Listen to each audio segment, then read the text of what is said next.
Hello everybody, welcome to my YouTube channel Sandeep Chandra SBHS. উচ্চ মাধ্যমিক পরীক্ষা মোটামুটি দোরগোড়ায় চলে এসেছে আর 10-12 দিনের মধ্যেই উচ্চ মাধ্যমিক পরীক্ষা শুরু হবে। ইতিমধ্যে বেশ কিছু জন আমাকে কমেন্ট করে জানিয়েছে যে এই মুহূর্তে কিভাবে তারা পড়াশোনা চালাবে। অনেকের তো এরকম অবস্থা যে পড়াশোনা এখনো কি অবস্থায় আছে সেটাও বুঝে উঠতে পারছে না, হয়তো preparation up to the mark হয়নি। তো এই অবস্থায় দাঁড়িয়ে কিভাবে প্রিপারেশন নেবে, যারা মোটামুটি প্রিপারেশন অল্পের জায়গায় রয়েছে তারা, যাদের মোটামুটি প্রিপারেশন রয়েছে মাঝামাঝি ইন্টারমিডিয়েট স্তরে তারা, বা যারা অ্যাডভান্স স্তরে রয়েছে তারা কিভাবে প্রিপারেশন নেবে সেই নিয়ে আজকের এই ভিডিও।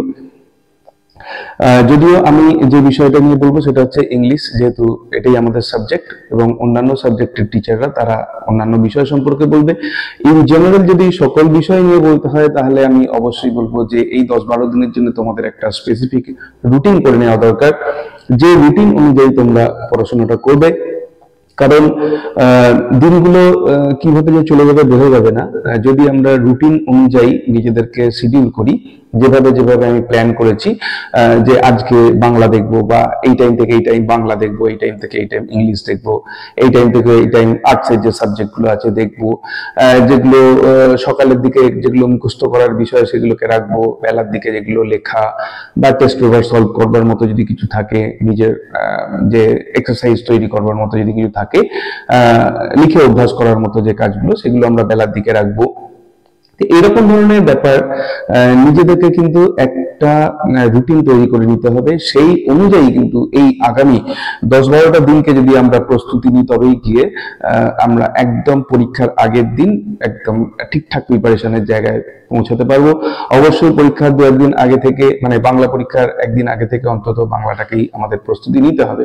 তো যারা ইংলিশের ব্যাপারে একটু দুর্বল অবস্থায় রয়েছে তাদের জন্য আমি বলবো, প্রথম কথা হচ্ছে এই কথাটা মনে রেখো যে এই যে 2025 সালের উচ্চ মাধ্যমিক পরীক্ষা, এই উচ্চ মাধ্যমিক পরীক্ষাটায় তোমরাই হচ্ছে লাস্ট ব্যাচ যারা এইভাবে এই 80 নম্বরের যে উচ্চ মাধ্যমিক পরীক্ষা তোমরা দিচ্ছ। কারণ এর পরের বছর থেকে যে ব্যাচ আসতে চলেছে তারা কিন্তু সেমিস্টার সিস্টেমে পরীক্ষা দেবে, অর্থাৎ বছরে তারা দুবার পরীক্ষা দেবে 40-80 নাম্বারের জন্য। কিন্তু তোমরাই এই লাস্ট ব্যাচ যারা 80 নম্বরের পরীক্ষা একসাথে দিচ্ছ। এখানে একটা অ্যাডভান্টেজ আছে এবং একটা ডিসঅ্যাডভান্টেজ আছে। অ্যাডভান্টেজের জায়গাটা হচ্ছে একটা, যে শেষ বছর বলে হয়তো, এটা আমার ধারণা, যে হয়তো কোশ্চেনটা সেরকম টাফ নাও হতে পারে, হয়তো অনেকটাই ইজি হতে পারে, হয়তো এরকমই কোশ্চেন হতে পারে যেখানে ম্যাক্সিমাম জন পাস করে যাবে, পাস মার্কস তুলে ফেলতে পারবে। এমনিতেই তোমরা জানো যে পাস মার্কস হচ্ছে ওই 24 নাম্বার 80-র মধ্যে, 80-র মধ্যে 30% হলে 3-8 24 নম্বর হয়। 24 নম্বর তোমাকে তুলতে হবে, তারপরেই তোমার যোগ হয়ে যাবে প্রজেক্টের নাম্বার। যদি 20 নম্বর প্রজেক্টের যোগ হয় তাহলে 24 আর 20 44 নাম্বার তুমি এমনিতেই পেয়ে যাচ্ছ। এই 24 নম্বরের জন্য হচ্ছে তোমার এই সংগ্রাম। তার মধ্যে যদি একটু ভালো করে তুমি খেয়াল করে দেখো তাহলে দেখবে যে শর্ট অ্যান্সার কোয়েশ্চেন এবং এমসিকিউ টাইপ কোয়েশ্চেন, এইটা নিয়ে 8 নম্বর 12 নম্বর হচ্ছে এমসিকিউ টাইপ এবং 8 নম্বর হচ্ছে শর্ট অ্যান্সার কোয়েশ্চেন টাইপ আছে। অর্থাৎ 20টা নাম্বার তোমার আছে এমসিকিউ এবং শর্ট অ্যান্সার কোয়েশ্চেনের জন্য। তো এই 20টা নাম্বারের মধ্যে যদি আমরা মোটামুটি ধরো 12, 14, 16, 18 যে যতটা পাবো ততটাই কিন্তু আমার মার্কসটা বাড়বে। তাই যাদের প্রস্তুতি এখন সেরকম জায়গায় নেই তাদেরকে আমি বলবো, তোমরা এই মুহূর্তে যে যে চ্যাপ্টার গুলো আছে অর্থাৎ প্রোজ, পোয়েট্রি, এইগুলোর উপর থেকে শর্ট অ্যান্সার কোয়েশ্চেন গুলোকে ভালো করে দেখে যাও, এবং প্রোজ, পোয়েট্রি এবং ড্রামা এই তিনটে থেকে এমসিকিউ টাইপ কোয়েশ্চেন গুলোকে ভালো করে দেখে যাও। যদি বন্ধু বান্ধব থাকে তাহলে তোমরা এরকম করতে পারো, হয়তো প্রত্যেকের কাছেই সহায়িকা বই থাকতে পারে, যদি না থাকে আমি কিছু এমসিকিউ তোমাদের সাজেস্টিভ দিয়ে দেবো, তোমরা সেইগুলো নিয়ে বন্ধুদের মধ্যে একটুখানি ধরাধরি করে নাও। যে আজকে একটা চ্যাপ্টার যেমন আইজ হ্যাবিটের এমসিকিউ টাইপ কোশ্চেন তুমিও রেডি করলো, বন্ধু রেডি করলো। এখন সামনাসামনিও দেখা হতে পারে, ফোন মাধ্যম আছে, ফোনে তখন পয়সাও লাগে না। তো তোমরা চাইলে এই নিউজটাকে কাজে লাগাতে পারো যে আজকে আইজ হ্যাবিট থেকে এমসিকিউ ধরা হবে। তুমি একটা কোশ্চেন ব্যাংক বা কিছু এই ধরনের নিলে, সেখান থেকে প্রশ্ন বললে, বন্ধু উত্তর বললো, বন্ধু প্রশ্ন করলো, তুমি উত্তর বললে, এবং মানে একটু জেনুইন ভাবে, যে বইটই খুলে নয়, ঠিক মতো ভাবে উত্তর দেওয়ার চেষ্টা যদি করো, তাহলে এই টাইমের মধ্যে এমসিকিউ এর উপর তোমার যথেষ্ট দখল হবে এবং শর্ট অ্যান্সার কোয়েশ্চেনের উপরেও তোমার যথেষ্ট দখল হয়ে যাবে। এরপরে যে ব্যাপারটা থাকছে সেটা হচ্ছে শর্ট অ্যান্সার কোয়েশ্চেনকে সেন্টেন্সে লেখা। বেশিরভাগ ক্ষেত্রে শর্ট অ্যান্সার কোয়েশ্চেন লেখার ক্ষেত্রে সব থেকে সুবিধাজনক বিষয় হচ্ছে প্রশ্নে যেটা দেয়া থাকে সেই অংশটাই ভার্বের পর থেকে আমাদেরকে লিখতে হয়, মানে টেল পার্টটা, কোয়েশ্চেনের টেল পার্টটা লিখে আমাকে অ্যান্সার ফিগারটা বসিয়ে দিলেই বেশিরভাগ ক্ষেত্রে অ্যান্সারটা হয়ে যায়। সমস্যা যেটা হয় যে অ্যান্সার ফিগারটাই সকলের জানা থাকে না, সেই জায়গাটাকে অনেকে জোড়াতালি দিয়ে বন্ধু বান্ধবের কাছ থেকে হল ম্যানেজ করে জানার চেষ্টা করে। আমি বলবো যে এই যে 10 দিন আছে, এই 10 দিনের মধ্যে তোমরা যদি 2 ঘন্টা করেও টাইম দাও, তাহলেও কিন্তু তোমরা এই এমসিকিউ এবং শর্ট অ্যান্সার কোয়েশ্চেনে যথেষ্ট তোমাদের নলেজ হয়ে যাবে। এই কারণে বলছি যে কোয়েশ্চেন সহজ হবে, লাস্ট ইয়ারের এক্সাম কোয়েশ্চেন সহজ হবে, তোমরা সব উত্তর লিখে আসতে পারবে, শুধুমাত্র কোয়েশ্চেনের টেন্স এবং সেন্টেন্স স্ট্রাকচারটা ঠিকঠাক রাখো। এবং আমি এটাও বলছি যে যদি তোমাদের টেন্স কোয়েশ্চেন অ্যান্সার লিখতে গিয়ে ভুল হয় এমসিকিউ বা শর্ট অ্যান্সার কোয়েশ্চেনের ক্ষেত্রে, তাতেও হয়তো তোমার নাম্বার নাও কাটা যেতে পারে যদি তোমার অ্যান্সারটা ঠিকঠাক থাকে। উত্তরটা যদি ঠিকঠাক থাকে তাহলে কিন্তু তুমি তাতেও নাম্বার পেয়ে যাবে। তাই বেশি জোর দাও যে উত্তরটা যাতে সঠিক হয়। তার জন্য তোমরা এই যে জিনিসটা আমি বললাম, মানে বন্ধু যদি না থাকে, বাড়ির কোনো পরিবারের সদস্যকে দিয়ে যে আজকে এটা পড়েছি এখান থেকে প্রশ্ন ধরো তো আমি পারি কিনা দেখি, দেখো এই চারটে প্রোজ পোয়েট্রি তৈরি করে যাও ভালো করে। তুমি 20-র মধ্যে 16-17 তুলে ফেললে তোমার আর কিন্তু 24 নম্বরের জন্য আর বেশি দূরত্ব রইল না। এরপরের যে অংশটা থাকছে সেটা হচ্ছে broad type question. Broad type কোশ্চেনের জন্য আমি বলবো যে তোমরা প্রোজের থেকে বা পোয়েট্রির থেকে দুটো করে মানে লেসনকে তোমরা টার্গেট করো। দেখো প্রোজ থেকে 4টে প্রশ্ন দেওয়া থাকবে, তোমাকে লিখতে হবে 2টো। এবারে এই দুটোর মধ্যে তুমি কোন দুটো লিখবে তা আমাকে টার্গেট করে দিতে হবে।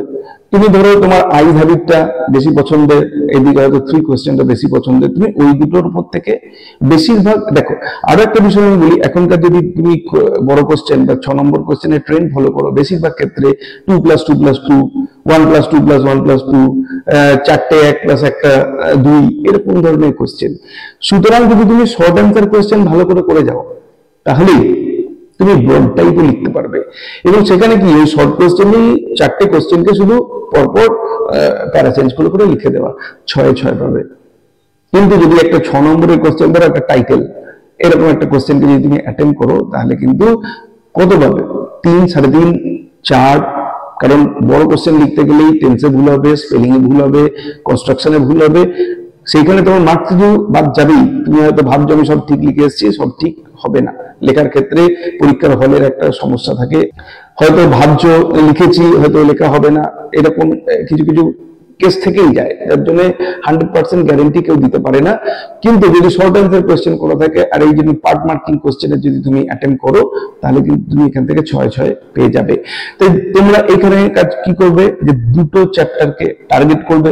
আমাকে যদি বলো আমি তাহলে তোমাদেরকে বলবো 3 কোয়েশ্চেনকে টার্গেট করো, থ্যাংক ইউ ম্যানকে টার্গেট করো, আই ভ্যালিড কে করতে পারো, 3rd প্রায়োরিটি রাখো, এবং লাস্টে তুমি স্ট্রং রুটকেও রাখো। কারণ অনেক সময় হচ্ছে যে কোশ্চেনটাকে তুমি ভাবছো, যে প্যাসেজটাকে তুমি ভাবছো খুব টাফ, সেখান থেকে হয়তো সহজ কোশ্চেন চলে এলো, তো সেইগুলোকে অবশ্যই খেয়াল রাখবে। কবিতার মধ্যে থেকে তুমি অ্যাসলিপ ইন দ্য ভ্যালি আর পোয়েট্রি অফ আর্ট এই দুটোকে টার্গেট রাখতে পারো।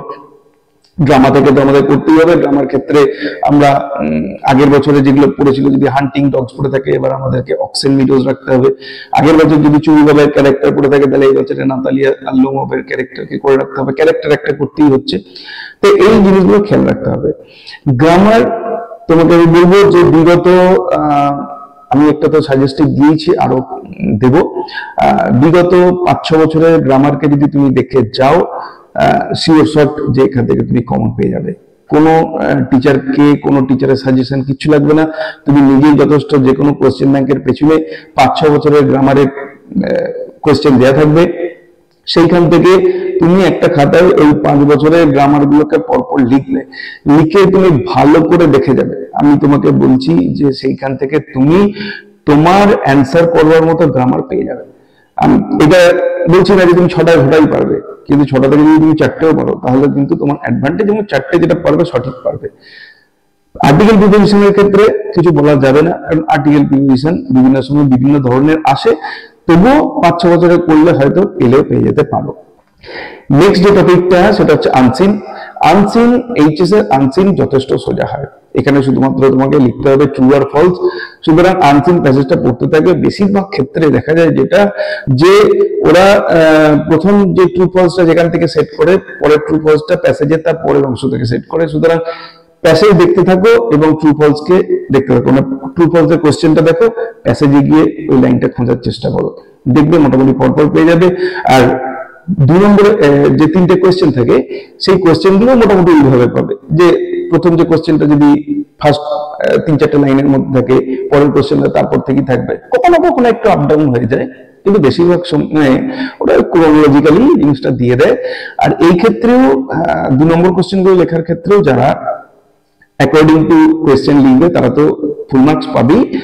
এবং এটাও বলা যেতে পারে যে যারা মানে অ্যান্সারের জায়গাটাকে সঠিক ধরবে তারাও কিন্তু মোটামুটি 2 নম্বর পেয়ে যাবে। এই জায়গায় খুব একটা কৃপণতা পরীক্ষকরা করবেন বলে আমার মনে হয় না।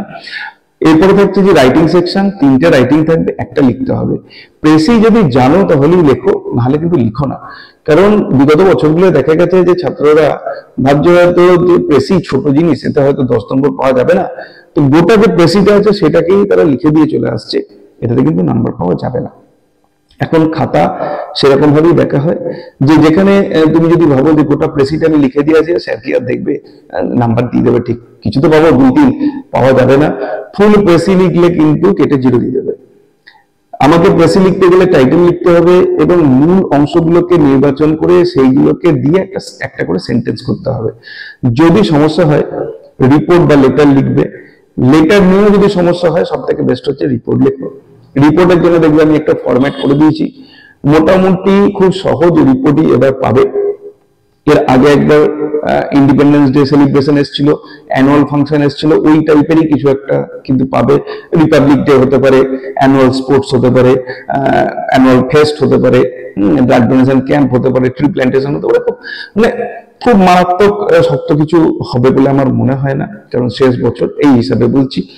তো যাই করে দাও না কেন, রিপোর্টটা মোটামুটি ধারণা নিয়ে গেলে যে ধরনেরই রিপোর্ট দিক না কেন, কনসেপ্টটাকে বুঝে নিয়ে এর মতো করে একটুখানি লিখবে। কি আর লেখার আছে দেখো, রিপোর্টের ক্ষেত্রে একটা টাইটেল তোমাকে লিখতে হবে, কে লিখছে তার নামটা লিখতে হবে, রিপোর্টটা কোনো না কোনো সময় ঘটেছে, টাইম প্লেস ডেট লিখতে হবে, কোথায় হয়েছিল লিখতে হবে, কারা কারা উপস্থিত ছিল লিখতে হবে, গেস্ট কে কে এসেছিল লিখতে হবে, স্টার্টিংটা কিভাবে হয়েছিল, যদি স্কুলে হয় হেডমাস্টার কিছু স্পিচ দিয়েছিলেন, হেডমিস্ট্রেস কিছু স্পিচ দিয়েছিলেন, যদি ক্লাবে হয় প্রেসিডেন্ট কিছু বলেছিলেন, উপস্থিত ছিলেন ডিআই ডিডিও, কিছু স্বেচ্ছাসেবক বা কিছু সোশ্যাল ওয়ার্কার, এরকম টাইপের ছিল, স্টুডেন্ট উপস্থিত ছিল, গার্জেন উপস্থিত ছিল, ঠিক আছে। কোন একটা সেমিনার যদি হয় সেখানে সেমিনারের বিষয়বস্তু, যদি কিছু মনে না পড়ে ওয়ার্ড সিগনিফিকেন্স কথাটা মনে রাখবে, যে আজকের ডেটের সিগনিফিকেন্স ওনারা আমাদের সামনে তুলে ধরলেন, লাস্টে একটা কোয়েশ্চেন অ্যান্সার সেশন হলো, ব্যাস এরপরেই হয়ে গেল। যে তারপরে স্টুডেন্টদের মধ্যে এনথুজিয়াজম দেখা গেল, much enthusiasm was observed among the students, এবং এটা লিখে দিলেই মোটামুটি তোমার জিনিসটা দাঁড়িয়ে যাবে। এই কটা তথ্যকে লিখো, তাহলে কিছু না হোক, কিছু না পেলেও তুমি এখান থেকে যদি একটু ক্রোনোলজি এবং টেন্স এবং কনস্ট্রাকশন ঠিক রাখতে পারো, তাহলে এখান থেকে তুমি 5, 6, 7 এবং যারা ভালো ছেলে আছে তারা তো 8, 9 অব্দি নাম্বার পেয়ে যাবে। তা আমি যে পদ্ধতিতে বললাম এই জিনিসকে মাথায় রেখে তোমার প্রিপারেশন করবে, যখনই তুমি পড়বে তখনই ওইখান থেকে বুঝে নেওয়ার চেষ্টা করবে যে এইটা যদি প্রশ্নে আমার পড়ে তাহলে আমি অ্যান্সারটাকে লিখবো কিভাবে, ঠিক আছে। যদি কোনো রিপোর্ট নিয়ে ভাবছো, তো এই রিপোর্টটা একটা আননোন রিপোর্ট, এটাকে আমি কিভাবে লিখবো, কি কি তথ্য দেবো, বা কোনো বড় প্রশ্ন যদি সামনে এলো, তো তুমি এবার ভাবার চেষ্টা করো এটা থেকে আমি কি কি তথ্য এর মধ্যে আমি ইনপুট করতে পারি। প্রত্যেকটা প্যাসেজের দেখবে, প্রত্যেকটা প্রোজ সেকশনে দেখবে কিছু কিছু কি ওয়ার্ড আছে, সেই ওয়ার্ডগুলি বারবার করে ঘুরে আসে প্রত্যেক অ্যান্সারের ভেতরে দেখবে। সেরকম কিছু ওয়ার্ডকে সিলেক্ট করে রাখো যে তোমার সেই প্রশ্নের ভেতরে এই জিনিসগুলোকে, এই ওয়ার্ডগুলোকে ঢোকাবে। যেমন যদি অ্যাসলিভ ইন দ্য ভ্যালি বলো, সেখানে দেখো অ্যান্টি ওয়ার অ্যাটিটিউড হতে পারে, কবি নেচারের যে বিউটিটার কথা আছে সেটা হতে পারে, নেচার বিউটি, বা ওই পোয়েটের যে ইনোসেন্স, তার যে জেন্টল স্মাইল, এই ধরনের কথাগুলো দেখবে বারবার করে আছে। তো তুমি এইরকম কিছু কথা যদি একটু ওয়ার্ড স্টপ করে নাও, তাহলে কি হবে, তোমার ওই ধরনের কোয়েশ্চেনের ভেতরে এই ওয়ার্ড গুলো আসবে, এটুকু তুমি জেনে রাখো, এই ওয়ার্ড গুলোকে ইনপুট করবে, লেখার মানটা একটু ভালো হবে। তবে হ্যাঁ, আনতাব্দি যে কোনো জায়গায় ঢুকিয়ে দিলে হবে না, মানে বুঝে এগুলোকে ইনপুট করতে হবে। তবু আমি বলবো যে তুমি এই ধরনের নতুন নতুন জিনিসগুলো একটু ভেবে রেখো, এবং অবশ্যই টেক্সট গুলোকে আর একবার করে পড়ে নিও। কারণ অনেক সময় যে এটা কোন টেক্সট থেকে দেয়া হয়েছে, কোন মানে সেকশনের এটা অন্তর্গত, সেটা যদি মনে না থাকে তাহলে কিন্তু উত্তর লিখতে পারবে না। মানে কবিতার নাম এবং কবির নাম এই দুটোকে অবশ্যই পড়ে যেও, যে কটা কবিতা এবং কবির নাম আছে সেগুলোকে অবশ্যই পড়ে যেও। কারণ হচ্ছে অনেক সময় কবির নাম এবং কবিতার নাম দিলেও স্টুডেন্টরা লিখতে পারে না, এখানে 1-2 নম্বর করে চলে যায়। বা এই অংশটা কোথা থেকে নেওয়া হয়েছে, একটা লাইন তুলে প্রশ্ন দিল কোথা থেকে নেওয়া হয়েছে, যদি তুমি ধরতেই না পারো তাহলে তোমার সেখানে 2 নম্বর চলে যাবে, যেটা তুমি একদম ইজিলি পেতে। আমার মনে হয় এইভাবে যদি তুমি প্রিপারেশন নাও, টেক্সট বইগুলোকে পড়বে, শর্ট অ্যান্সার কোয়েশ্চেন গুলো পড়বে, এবং বাড়ির কাউকে বা বন্ধু বান্ধবদের কারোর সঙ্গে ডিসকাস করে নেবে। এমসিকিউ টাইপ কোয়েশ্চেন গুলোকে ভালো করে রপ্ত করবে। সব থেকে মজার ব্যাপার দেখো, এমসিকিউ টাইপ যদি তোমার পড়া থাকে, তুমি কোয়েশ্চেনে যদি দেখো যে 4টা অপশন চেনা লাগছে না, বা কোয়েশ্চেন একটু শক্ত হয়ে গেছে, তুমি অপশন দেখে অ্যান্সার করতে পারবে, যে তুমি বুঝতে পারবে যে 4টের মধ্যে এই 3টে অ্যান্সার হবে না, তাহলে বাকি যেটা থাকলো সেটাই অ্যান্সার হবে। এই কনসেপ্টের জায়গায় যদি তুমি পৌঁছে যাও, তুমি জানবে যে তুমি কিন্তু 8টাই সঠিক করে আসতে পারবে। তাই এমসিকিউ টাইপ কোশ্চেন ভালো করে প্রিপারেশন নাও, শর্ট অ্যান্সার কোশ্চেন ভালো করে প্রিপারেশন নাও। লং অ্যান্সার কোশ্চেন তোমার অনেক সময় শর্ট অ্যান্সার কোশ্চেন থেকেই হয়ে যাবে। বইয়ের যে পিসগুলো রয়েছে সেগুলোকে পড়ো। গ্রামার বিগত 5-7 বছরের যেগুলো আছে একটা খাতায় লিখে নিয়ে সেগুলোকে ভালো করে রেডি করো, এবং রিপোর্ট রাইটিং এর উপরে জোর দিয়ে যাও। এই কটা জিনিস করলেই আমার মনে হয় তোমরা উচ্চ মাধ্যমিক পরীক্ষায় ইংরেজিতে শুধু পাস করা নয়, অন্তত 60 to 80% মার্কস সাধারণ ছেলে মেয়েরা পেয়ে আসবে। আমার বিগত অভিজ্ঞতা থেকে বলছি যে অনেক স্টুডেন্টকে আমি দেখেছি যারা পাস করব এই আতঙ্ক নিয়ে পরীক্ষা দিতে গিয়ে 70 থেকে 80% মার্কস নিয়ে উচ্চ মাধ্যমিক পাস করে এসেছে। তারা নিজেরাই ভাবতে পারেনি যে আমি উচ্চ মাধ্যমিক পরীক্ষা 80 নম্বর পেতে পারি। তাই আমি বলছি, বিশ্বাস রাখো, কোশ্চেন সহজ হবে, মাথা ঠান্ডা রেখে উত্তর দেবে, 80% মার্কস নিয়ে তোমরা পাস করে যাবে। তো এই ছিল আমার আজকের বলার বিষয়বস্তু। এই যদি অ্যাডভাইস তোমাদের কাজে লাগে তাহলে সেটাই আমার পক্ষে অনেক হবে। যারা চ্যানেলে নতুন এসেছে তারা অবশ্যই চ্যানেলকে সাবস্ক্রাইব করে নিও, যাতে পরবর্তীকালে এই ধরনের ভিডিও তোমরা সরাসরি এর লিঙ্ক পেয়ে যাও, বা তোমাদের বন্ধু বান্ধব, তোমাদের জুনিয়র যারা আছে তাদেরকে ওই চ্যানেল সম্পর্কে জানিও, যাতে আগামী দিনে তারাও এই ইংরেজি বিষয়ে যে কোনো ধরনের সাহায্য আমাদের কাছে পেতে পারে। দেখা হবে নেক্সট ভিডিওতে। Till then, good bye and thank you.